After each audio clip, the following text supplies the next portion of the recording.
오늘 설교의 제목은 바다에 던져진 짐이라고 정해보았습니다. 우리의 인생은 풍랑을 만날 때가 있습니다. 우리가 오늘 읽은 본문에도 풍랑을 만난 사람들이 등장하고 있습니다. 오늘 본문에 보면은 풍랑을 만난 사람들을 다시 두 부류로 나눠볼 수 있다고 생각하는데요.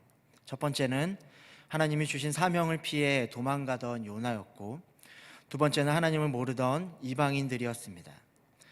제가 이렇게 지금 이 두 부류로 사람들을 나눈 이유는 풍랑을 만났을 때 이 두 부류, 즉 요나와 하나님을 모르던 이방인들의 반응이 판이하게 달랐기 때문입니다. 오늘의 설교는 요나가 풍랑 앞에서 반응하는 내용보다 하나님을 모르는 이방인들, 바로 이 사공들이 풍랑을 만났을 때 어떠한 반응을 했는지를 중심으로 함께 말씀을 나눠보려고 합니다. 이 배에 지금 여러 사람들이 타고 있었습니다. 특히 그 중에서도 하나님을 모르던 이방인들이 대다수였습니다. 그런데 이 이방인들이 바다 한가운데서 풍랑을 만났습니다. 먼저 우리가 여기서 생각해 보고자 하는 것은 풍랑의 특징입니다. 오늘 본문에는 풍랑을 만난 사람들이 등장하는데요. 풍랑의 여러분 특징이 무엇이라고 말할 수 있습니까? 두 가지 정도로 제가 정리를 해왔습니다. 풍랑의 첫 번째 특징은 누구도 예측하지 못하게 찾아온다는 것입니다. 배에 타고 있던 이방인들이었던 이 사공들은 아마도 무역상이었을 것이라고 추정이 됩니다. 그 이유는 뒤에 자세하게 살펴볼 텐데요. 이들이 무역상이라는 것은 이 바다를 수없이 오고 갔던 베테랑이었다는 것을 의미합니다. 그런데 이 베테랑 사공들도 자신들이 전혀 예상치 못한 풍랑을 만나게 되자 당황한 기색이 역력합니다. 이들뿐만이 아닙니다. 사실 우리가 인생을 살아가면서 맞닥뜨리게 되는 풍랑이 있습니다. 풍랑은 언제나 예상하지 못하게 우리에게 찾아오기 마련입니다. 예상을 하고 오는 것을 보면 우리는 어쩌면 그 풍랑을 이용해서 멋지게 파도 타기를 할 수 있을런지도 모르겠습니다만, 풍랑은 언제나 우리에게 예상치 못할 그때에 우리에게 찾아옵니다.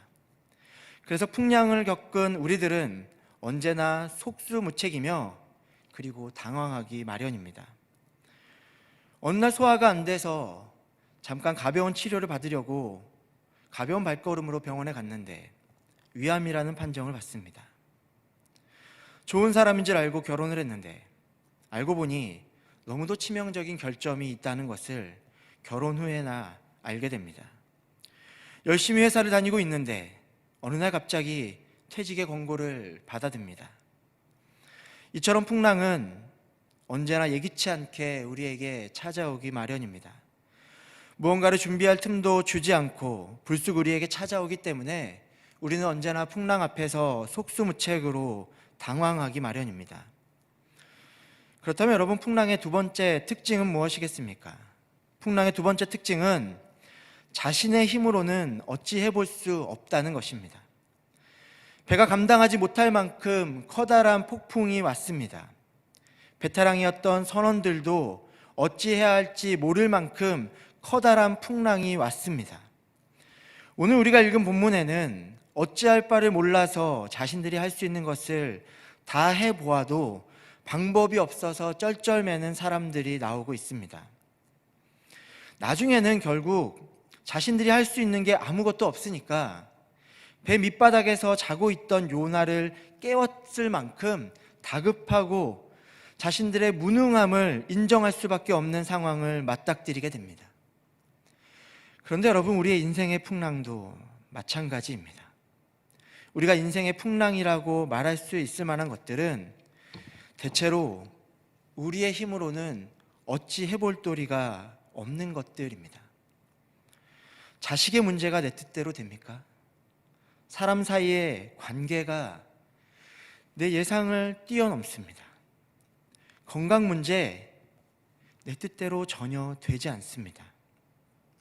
우리의 힘으로는 어찌해야 할 바를 모르기 때문에 풍랑을 만나면 우리는 다급해집니다. 어찌해야 할 바를 모르니까 뭐든지 일단 하고 봅니다. 그러나 인생의 풍랑은 그것으로 쉬이 해결되지 않기 때문에 우리를 발버둥 치게 하고 어찌해야 할지를 모르게 합니다. 오늘 본문에 나온 풍랑을 맞은 사람들을 한번 보십시오. 매번 왔다 갔다 하던 익숙한 백길이었음에도 자신들이 예상치 못하게 풍랑을 만나게 되자 모두 어찌할 바를 몰라 허둥대고 있습니다. 그런데 이 허둥대고 다급해진 상황 중에 이 사공들이 했던 두 가지 행동을 살펴본다면 우리는 중요한 메시지를 얻을 수 있다고 생각합니다. 우리가 오늘 읽은 본문의 말씀 중에 5절의 말씀을 다시 한번 읽어보도록 하겠습니다. 5절의 말씀입니다. 시작. 사공들이 두려워하여 각각 자기의 신을 부르고 또 배를 가볍게 하려고 그 가운데 물건들을 바다에 던지니라. 그러나 요나는 배 밑층에 내려가서 누워 깊이 잠이 든지라. 아멘. 갑작스레 바다 한가운데서 풍랑을 만난 사람들이 가장 먼저 했던 행동은 자신들의 신을 찾은 것입니다. 여기서 자신들의 신을 찾았다는 말은 우상 숭배를 했다는 수거입니다. 성경에서 우상 숭배라는 말은 단순히 이방의 신들을 섬겼다는 의미가 아닙니다. 엄밀히 말해서 우상 숭배라는 것은 이방의 신을 섬긴 것이 아니라 자기의 신을 섬긴 것을 의미합니다. 그렇기 때문에 하나님은 예루살렘의 성전에서 하나님께 제사하던 이스라엘 백성에게 지속적으로 너희가 우상 숭배를 하고 있다고 말씀하셨습니다. 하나님께서 정하신 율법에 따라 정확하게 제사를 지내던 이스라엘에게 하나님이 우상 숭배를 한다고 질책하신 이유가 있습니다.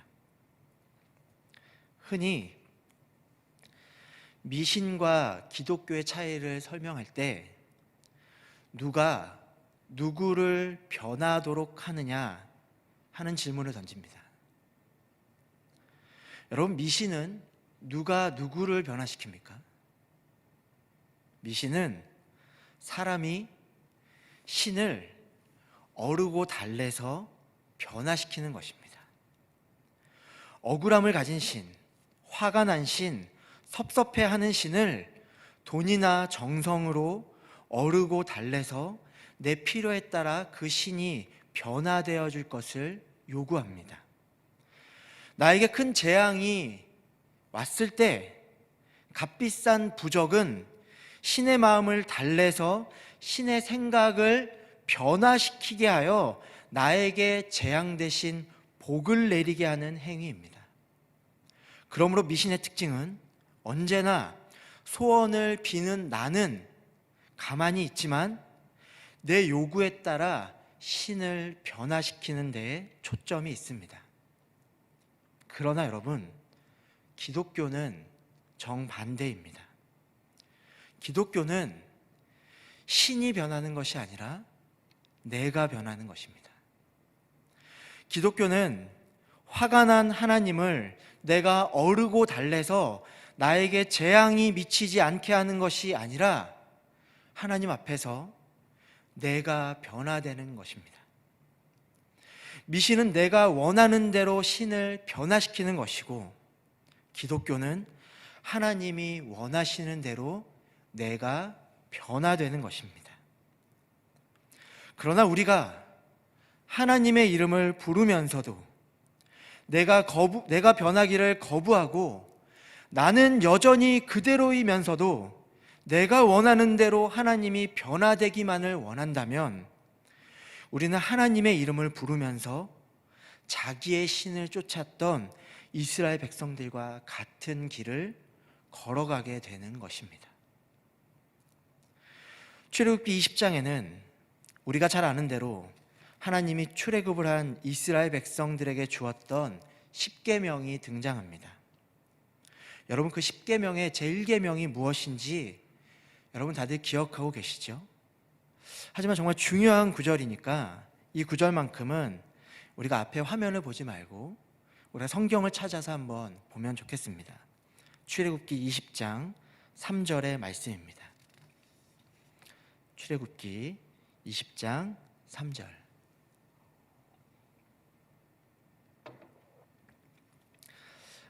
우리 다 찾으셨으면 같이 한번 읽어보도록 하겠습니다. 시작. 너는 나 외에는 다른 신들을 내게 두지 말라. 이 계명은 하나님이 이스라엘 백성들에게 주신 가장 핵심이 되는 계명임과 동시에 모든 계명의 내용을 포괄하고 있는 가장 정점에 있는 중요한 계명입니다.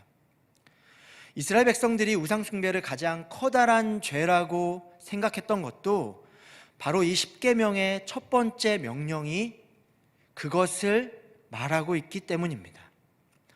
그런데 성경에 나온 이 첫 번째 계명의 구절을 보면 우리가 흥미로운 사실을 하나 발견할 수 있는데요. 여기 출애굽기 20장 3절에 보면 나 외에는 이라는 구절 앞에 작게 써진 숫자가 보일 것입니다. 제가 전에 설교 중에도 여러 번 말씀드렸는데 이 숫자로 표시된 것이 난회주라는 것입니다. 이 난회주의 설명이 그 페이지의 가장 밑에 보면 같은 숫자로 표시돼서 나와 있는데요. 여러분 무엇이라고 되어 있습니까? 뭐라고 되어 있죠? He, 내 앞에 이렇게 되어 있습니다. 이것이 무슨 뜻인 거 아니? 여기서 나 외에는 이라고 번역된 히브리어가 본래 내 앞에 라는 뜻이라는 의미입니다. 그러니까 이 제1계명이라는 이 계명의 더 정확한 한국어 번역은 너는 내 앞에 다른 신들을 내게 두지 말라는 것입니다.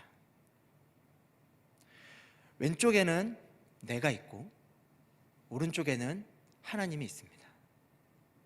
우상 숭배라는 것은 이 하나님 앞에 우리가 자꾸 다른 것을 세워놓는다는 것입니다. 이것이 여러분 왜 문제가 되겠습니까? 왜냐하면 우리가 하나님 앞에 무언가를 세워놓았을 때 우리는 하나님을 본다고 착각하지만 내가 내 눈앞에 세워둔 것을 투과해서 하나님을 바라보게 된다는 것입니다. 하나님 앞에 내가 원하고 나에게 급한 돈을 놓거나 하나님 앞에 자녀를 놓거나 하나님 앞에 건강을 놓거나 하나님 앞에 심지어는 내 정치적인 이념을 놓고 하나님을 바라본다는 것입니다. 이렇게 되면 우리는 하나님을 열심히 보고 있다고 생각하지만 하나님을 열심히 찾고 있다고 생각하지만 결국 내가 보는 것은 하나님 앞에 놓인 돈을 투과해서 하나님을 바라보고 건강을 투과해서 하나님을 바라볼 수밖에 없다는 것입니다. 이것이 바로 우상 숭배라고 성경은 이야기하고 있는 것입니다.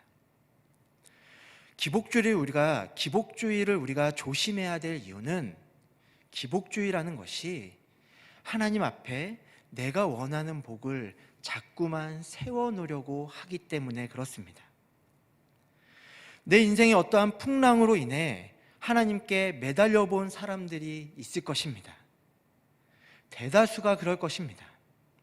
그러나 아무리 매달려도 내가 원하는 대로 되지 않을 때 혹시 하나님께 섭섭함을 느끼고 내가 변하기보다는 내 뜻대로 해주지 않는 하나님이 변화되지 않는 하나님께 원망의 마음이 들었다면 어쩌면 바로 그때에 나에게 찾아온 풍랑이 내 우상일 확률이 매우 높다는 것입니다. 우상 숭배의 특징은 하나님이 누구신지 전혀 궁금해하지 않는다는 것에 있습니다. 누구신지가 뭐가 중요하겠습니까? 내가 원하는 것만 얻어내면 그만입니다. 오늘 본문에 나온 이 이방인들이 풍랑으로 인해 죽기 직전에 자기들의 신을 불렀습니다. 요나까지 깨워서 하나님께 구하도록 간구했습니다. 결국 이들이 자기들이 부른 신이 이뤄주지 못하고 하나님이 풍랑을 잠재웠다는 것을 알게 됐을 때 하나님 앞에서 어떻게 반응하는지 한번 살펴보면 좋겠습니다. 오늘 본문으로 우리가 읽진 않았지만 요나 1장 16절의 말씀입니다. 요나 1장 16절의 말씀을 우리 같이 한번 읽어보도록 하겠습니다. 시작. 그 사람들이 여호와를 크게 두려워하여 여호와께 제물을 드리고 서원을 하였더라. 여러분, 무슨 이야기입니까? 자신들이 살아난 것에 대한 감사는 있습니다. 그래서 아주 귀한 것을 제물로 드리기도 합니다. 그러나 여러분, 그것으로 그만입니다. 이들은 하나님이 누구신지 전혀 궁금해하지 않습니다. 왜냐하면 그들은 이미 풍랑에서 살아난 소기의 목적을 달성했기 때문입니다. 여러분들은 하나님이 누구신지 정말 궁금합니까? 하나님께 열심히 매달리곤 있지만 하나님이 누구인지 별로 궁금해하지 않고 있지는 않으십니까? 하나님이 누구신지 우리가 정말 궁금해하십니까? 아니면 우리는 우리가 받을 구원에만 관심을 두고 있습니까? 하나님이 누구신지 궁금해하지 않고 내가 받을 것에만 관심이 있는 사람은 하나님의 이름을 부르며 열심히 예배를 드리고 기도를 하고 있지만 실제 우리는 나 자신의 신을 섬기고 있는 것인지도 모릅니다. 하나님께 열심히 예배하고 있고 하나님을 열심히 부르짖고 있지만 하나님이 누구이신지 궁금해하는 사람들의 특징이 여러분 무엇인지 아십니까? 성경을 읽지 않는다는 것입니다. 하나님이 누구이신지 알기 위해 가장 우리에게 필요한 것은 성경을 읽는 것입니다. 그런데 대다수의 사람들이 하나님을 믿는다고, 하나님을 예배한다고 말하면서도 성경을 멀리합니다. 우리가 정말 하나님에 대해서 궁금해한다면 우리는 성경을 읽어야 합니다. 표피적으로 읽는 것이 아니라 깊이 한자 한자 묵상하듯이 읽으며 성경에 등장한 하나님을 알아가고 그 알아가는 기쁨을 누리는 것이 우리가 누릴 수 있는 최고의 은혜요, 최고의 영광이라는 것을 하나님을 알아간 사람들은 알게 됩니다. 하지만 많은 사람들이 성경을 전혀 읽지도 않으면서도 자신의 신앙이 전혀 문제가 되지 않는 경우가 많이 있습니다.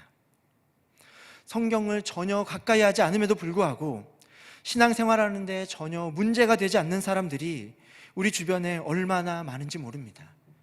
왜냐하면 하나님이 누구신지 전혀 궁금해하지 않기 때문입니다. 풍랑을 만났을 때 이 사공들이 했던 두 번째 행동도 있습니다. 그 두 번째 행동은 배를 가볍게 하려고 자기들이 가지고 있던 물건을 배 밖으로 던진 것입니다. 우리가 아까 읽은 요나서 1장 5절의 말씀을 다시 한번 읽어보도록 하겠습니다. 요나 1장 5절의 말씀입니다. 읽겠습니다. 시작. 사공들이 두려워하여 각각 자기의 신을 부르고 또 배를 가볍게 하려고 그 가운데 물건들을 바다에 던지니라. 그러나 요나는 배 밑층에 내려가서 누워 깊이 잠이 든지라. 자기들에게 풍랑이 닥쳐왔을 때 배에 있던 사공들이 깨닫게 된 것이 있습니다. 그것은 자신들이 필요 이상으로 너무도 많이 가지고 있다는 사실이었습니다. 이들이 배에 싣고 있었던 이 물건들이 무엇이었을까요? 이것을 추측해 볼 수 있는 구절이 에스겔에 나옵니다. 우리 에스겔 27장 25절의 말씀인데요. 에스겔 27장 25절의 말씀을 같이 한번 읽어보도록 하겠습니다. 시작. 다시스의 배는 떼를 지어 내 화물을 나르니 내가 바다 중심에서 풍부하여 영화가 매우 크도다 라고 하는 이 구절입니다. 이 구절은 다시스에 관해서 설명해 주는 구절인데요, 특별히 다시스로 가는 배에 화물이 가득해서 얼마나 가득하냐면 영화로울 만큼 풍부하여 가득가득하다는 것을 말해주고 있습니다. 이것은 당시 이스라엘에서 다시스로 가는 배에는 항상 무역을 위해 값비싸고 고귀한 물건들이 넘쳐났다는 것을 우리에게 알려주고 있습니다. 아마 요나가 탔던 다시스로 향한 배에도 값비싼 무역품들이 가득가득 했을 것입니다. 여기서 나온 선원들은 대체로 무역상들일 것인데 다시스와 이스라엘을 오가며 값진 물건들을 팔아 이득을 남겼던 사람이었을 것입니다. 이스라엘을 출발하기 전 여러분 한번 그 배에 물건을 실었을 때의 모습을 한번 상상해 보십시오. 이 사공들이 조금이라도 더 많은 물건들을 싣기 위해서 노력을 했을 것입니다. 그 배에 물건이 차곡차곡 쌓여갈수록 자신들에게 떨어질 이윤도 그만큼 더 커지기 때문입니다. 그 물건들을 배에 실을 때 사공들은 그 물건들이 자신들의 재산이라고 생각하며 더 많이 쌓았을 것입니다. 그러나 풍랑이 일자 그 재산들이 오히려 짐이 되어버렸다는 것입니다. 그 배에 타고 있던 사공들은 죽음을 목전에 앞두고 이 사실을 깨달았습니다. 그래서 그들은 자신들이 재산이라고 믿었던 그 물건들을 짐짝처럼 다 밖으로 내던져 버렸습니다. 키에르케고르라는 사람이 있습니다. 우리에게 유익한 글을 정말 많이 썼는데요, 특히 이 키에르케고르가 성경과 기독교에 각별한 관심을 가지고 많은 글들을 썼습니다. 키에르케고르가 들려주었던 이야기가 하나 있습니다. 이런 이야기입니다. 어느 날 밤 어느 상점에 어떤 도둑이 몰래 들어갔습니다. 그런데 이 도둑이 상점에 들어가서 물건을 훔치는 대신 놀랍게도 그 안에 있는 모든 물건의 가격표를 바꾸어 놓았습니다. 다음 날 아침에 상점에 출근한 점원들과 고객들이 모두 깜짝 놀랐습니다. 본래 값비싼 다이아몬드 목걸이에는 1,000원짜리 가격표가 붙어 있었고 싸구려 액세서리에는 1,000만 원의 가격표가 달려 있었습니다. 이 이야기를 들려주면서 키에르케고르가 이렇게 결론을 짓습니다. 그리스도의 복음은 마치 이 강도와 같다. 그리스도는 이 땅에 오셔서 우리가 기존에 알고 있던 가격표를 모두 바꾸어 놓았다. 예수님이 이 땅에 오셔서 하셨던 가장 중요한 일 중에 하나는 가격표를 바꾸어 놓은 것입니다. 사람들이 값비싸다고 고귀하다고 가치가 있다고 말하는 것에는 형편없는 가격표를 붙여 놓았고, 반대로 사람들이 하찮게 여기고 가치 없게 여긴 것들에는 아주 높은 가격표를 붙여 놓았다는 것입니다. 우리가 그리스도인이 된다는 것은 이 새로운 가격표를 받아들이며 새로운 삶을 살아가는 것을 의미한다는 것입니다. 예수 그리스도의 복음은 우리를 언제나 죽음 앞에 세웁니다. 우리 모두가 받은 세례가 바로 그것입니다.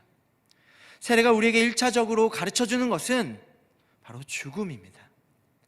세례를 통해 죽음 앞에 선 우리 그리스도인들은 풍랑 앞에 선 그 선원들과 같이 가격표가 바뀌는 경험을 해야 마땅합니다.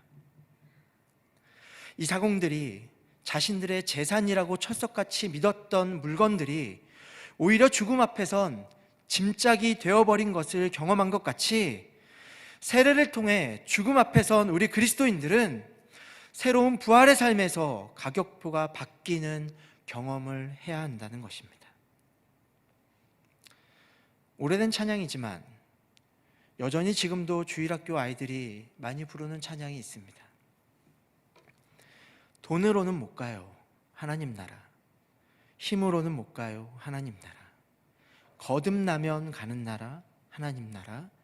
믿음으로 가는 나라. 하나님 나라. 여러분, 이 짧은 찬양은 우리의 가격표가 어떻게 바뀌고 있는지 가르쳐 줍니다. 돈, 힘, 벼슬, 지식, 외모, 이 가격표가 땅바닥에 곤두박질 치고 있습니다. 대신 복음이란 거듭남, 믿음, 이러한 것들의 가치가 크다는 것을 알려주고 있는 것입니다. 하나님을 모르는 세상은 돈을 가치 있다 여깁니다. 힘, 벼슬, 지식, 외모, 이런 것들에 높은 가격표를 매겨놓고 있습니다. 그래서 그것들을 누구나 탐내고 누구나 좋아합니다. 그러나 거듭남, 믿음, 이러한 것들에는 세상에서 붙여주는 가격표가 정말 형편없습니다. 누구도 탐내지 않고 누구도 갖기를 썩 좋아하지 않습니다. 그러나 예수 그리스도가 우리에게 알려준 것은 이 둘의 가격표가 바뀌었다는 것입니다. 마치 죽음의 풍랑 앞에 선 사공들처럼 자신들의 재산이라 철석같이 믿었던 물건들이 짐짝에 불과하다는 사실을 우리는 그리스도 예수 안에서 이미 발견한 사람들입니다. 그러나 우리가 정말 그 바뀐 가격표대로 살아가고 있습니까? 우리가 복음을 안다고 고백하고 믿는다고 말하고 복음을 살아내겠다고 결단한 우리의 삶에서 우리는 정말 가격표가 바뀐 인생을 살아가고 있습니까? 아니면 여전히 세상과 같은 가격표를 가지고 살아가고 있습니까? 하나님을 모르는 이 사람들은 적어도 인생의 풍랑을 만났을 때에 자신들이 가지고 있는 것이 재산이 아니라 짐이라는 사실을 깨닫고 그것을 과감하게 바다로 던져버렸습니다. 그러나 안타깝게도 대다수의 사람들이 일평생 모은 재산이 아까워 풍랑을 만났을 때에도 그것을 끌어안고 던져버리지 못해 그것과 함께 침몰하고 마는 것을 우리는 많이 보게 됩니다. 우리는 누구나 살아가면서 인생의 풍랑을 만납니다. 그러나 풍랑을 만난 사람들의 반응은 다 제각각입니다. 어떤 이들은 풍랑을 만나 자신이 살기에 급급하여 하나님에 대한 관심보다 자신의 문제에 파묻혀 결국 하나님을 열심히 부르는 것 같지만 우상숭배의 나락으로 떨어집니다. 풍랑의 문제 앞에 선 사람은 자신을 위해 놀라운 능력을 행할 자신의 신을 찾기 마련이지 자기 자신이 변할 생각을 하기란 쉽지 않기 때문입니다. 하지만 결국 이 풍랑 앞에서 요나는 자신이 변해야 하는 것을 알아차리게 됩니다. 우리에게도 풍랑이 우상숭배의 단초가 되는 것이 아니라 내가 하나님 앞에서 변화되는 놀라운 사건이 되어야 합니다. 또한 그 풍랑의 위기 앞에서 내가 재산이라 여기며 쌓아놓은 수많은 물건들이 사실은 재산이 아니라 짐에 불과하다는 것을 깨달아야 합니다. 이것은 우리의 삶이 새로운 가격표를 볼 줄 아는 능력을 가지게 된 사람들만이 깨닫게 될 수 있습니다. 세상이 붙여놓은 가격표가 아니라 예수님이 이 땅에 오셔서 세우신 새로운 기준과 가격표를 가지고 살아가게 되는 것이 그리스도인으로 누릴 수 있는 가장 커다란 축복임과 동시에 영광임을 우리는 기억해야 합니다. 설교를 마치려고 합니다. 마치기 전에 마지막으로 옛날 우리 어른들이 많이 불렀던 찬송가 중에 373장 고요한 바다로라는 찬송을 좀 소개해드리고 싶습니다. 이 찬송가를 부르며 우시던 어른들을 참 많이 봤던 기억이 있습니다. 특히 2절의 가사가 참 좋았습니다. 큰 물결이 일어나 나 쉬지 못하나 이 풍랑으로 인하여 더 빨리 갑니다. 큰 물결이 일어나 큰 풍랑이 일어났는데 쉴 수 있는 사람이 어디 있겠습니까? 이리저리 뛰면서 큰 물결에도 살아남을 방법을 찾기 위해 동분서주하느라 정신이 없습니다. 큰 풍랑으로 인해 꼼짝없이 죽는 줄 알았는데 지나고 보니 이 풍랑이 나를 죽이려는 하나님의 칼이 아니라 나를 더 빨리 밀어주는 하나님의 손길임을 경험한 사람만이 이 찬송가가 나의 찬송의 고백이 될 수 있습니다. 우리 마지막으로 이 찬송을 함께 부르면서 나에게 찾아온 이 풍랑으로 인하여 내가 죽고 망하는 것이 아니라 더 빨리 가게 하옵소서 다 같이 고백하는 시간 갖도록 하겠습니다.